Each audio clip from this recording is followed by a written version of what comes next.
Assalamualaikum and I would like to present this topic related to the basis for training. At the end of this chapter, the student should be able to understand the scope and objective of training, explain classification of the skill, and explain the source of energy.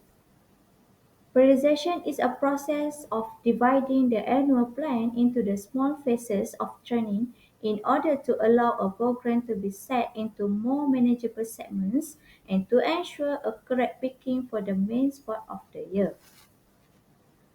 The main objective is to reach the highest level of performance at the time of the main sport of the year. The use of the concept of periodization is not limited to the structure of the training plan or the type of the training to be employed in a given training phases. On the contrary, this concept should have a great application in the methodology of developing the dominance ability, such as involving the endurance and strength. The periodization of the strengthening, the objective, content, and the methods of the strengthening change throughout the training phases of an annual. Such change occur in order to reflect the type of the strength. Rowing requires the muscle endurance, the capability to perform many repetitions against the water resistance. The periodization of the strengthening involves the six phases. The first one is anatomical adaptation, maximum strength, conversion, maintaining, cessation, and rehabilitation phases. Let's go one by one. For the anatomical adaptation, the main objective is to involve the most muscle group to prepare the muscle, ligament, tendons, and joint to endure the following low and strenuous phase of training. A generous strength program with many exercises 9 to 12 performed comfortably without pushing the athlete is desirable. A load of the 40 to 60% of maximum 8 to 12 repetition in the 3 to 4 set performed at a low to medium rate with a rest interval between 1 to 2 minutes between exercise over 4 to 6 weeks will facilitate to achieve the objective set for this first phase. Certainly, longer anatomical adaptation, which involve 8 to 12 weeks, should be considered for the junior athlete and for those without a strong background in the strength training. For the maximum strength phase, it was found that exogenous of the training is 80% aerobic and 70% anaerobic. The importance of the strength has diminished the mind of the many coach. The duration of the maximum strength phase could be between 2 to 3 months depending on the athlete's level of performance and needs.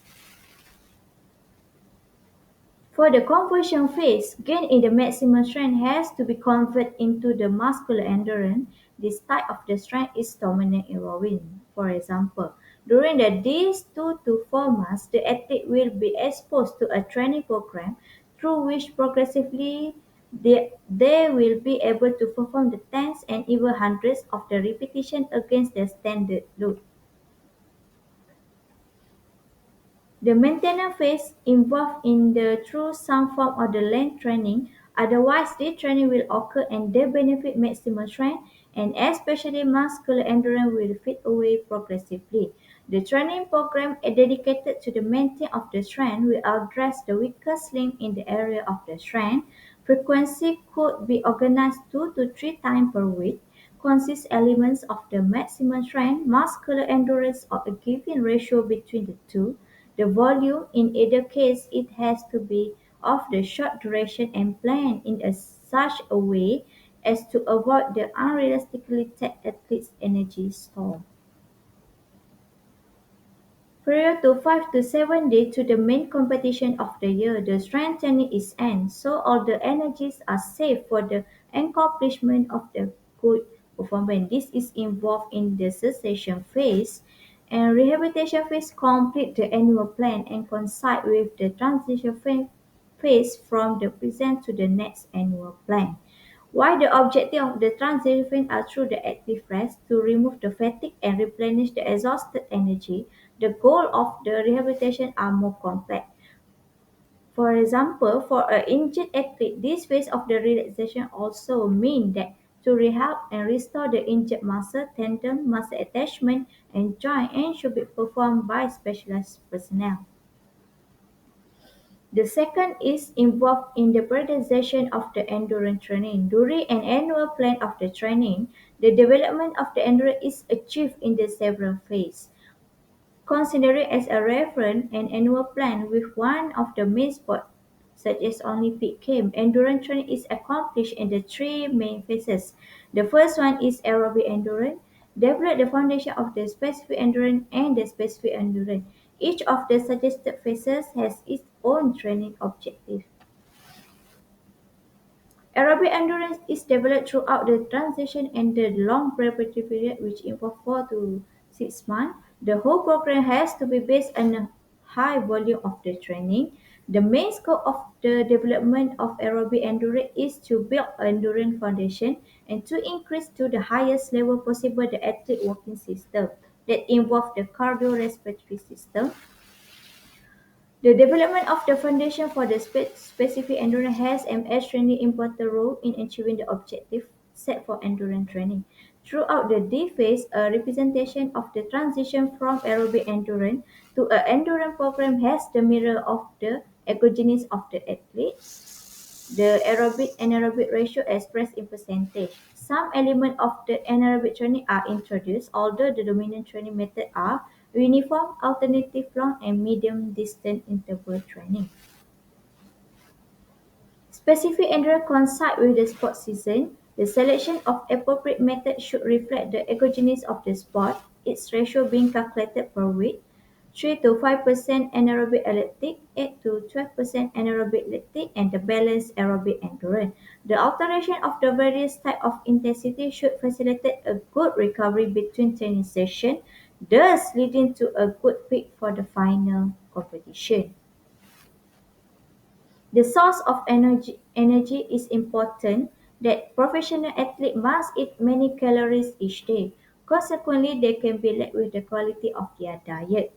At rest and during the normal activity, the fat contribute 18 to 90% of our energy, carbohydrate provide 8 to 80%, and protein 2 to 5% only.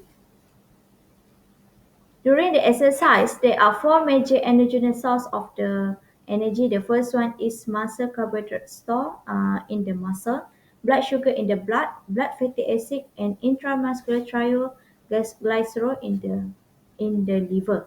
The extent to which the disaggregate contribute energy for exercise depends on the intensity and duration of exercise, the level of exercise training, the initial muscle glycogen levels, and supplementation with carbohydrate during exercise. Protein can be used by the body for fuel for the anabolic process, which involve the build up the body, whereas catabolic process are involve the breakdown the body.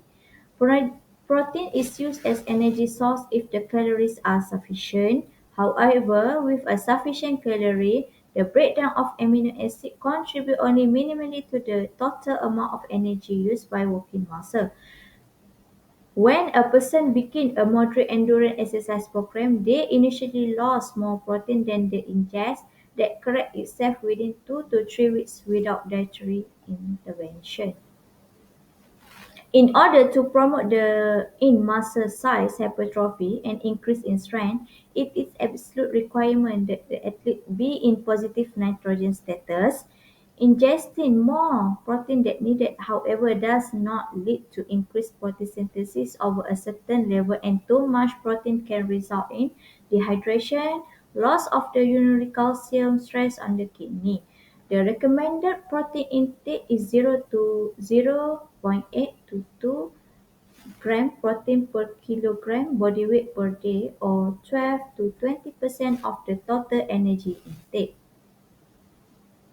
Fat is the major fuel for the light intensity to moderate intensity exercise such as jogging, hiking, dance, cycling, and recreational swimming.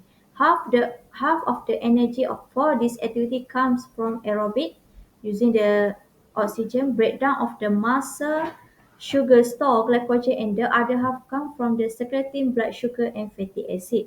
It is recommended the athlete should consume 20 to 30% of calorie as fat. Carbohydrates are the main source of the fuel for athletes, especially those participating in endurance sport. It is more beneficial to eat a low glycemic carbohydrate meals 3 to 4 hours before exercising or athletic competition. Carbohydrate intake during the intense exercise should average 20 to 30 kilograms per 30 minutes of activity. And carbohydrate solution should not exceed 6 to 8%, otherwise the athlete may experience cramps, nausea and diarrhea. Feed also important part of the diet that is often overlooked due to its lack of the substance. So water circulates through our blood and lymphatic system, transport oxygen and nutrients to the cell and remove the waste through the urine and sweat. Water also maintains the natural balance between dissolved salt and water inside and outside of cell. And our joint and soft tissue depend on the cushioning that water provides for them.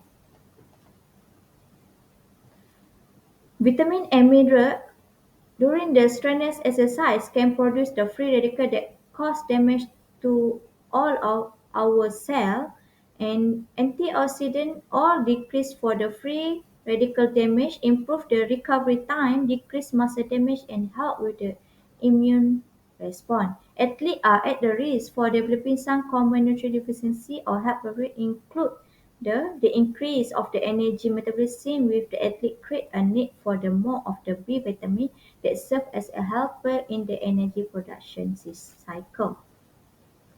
Osteoporosis can become a problem in females who exercise strenuously enough. Women with anorexia stop having the menstrual cycle.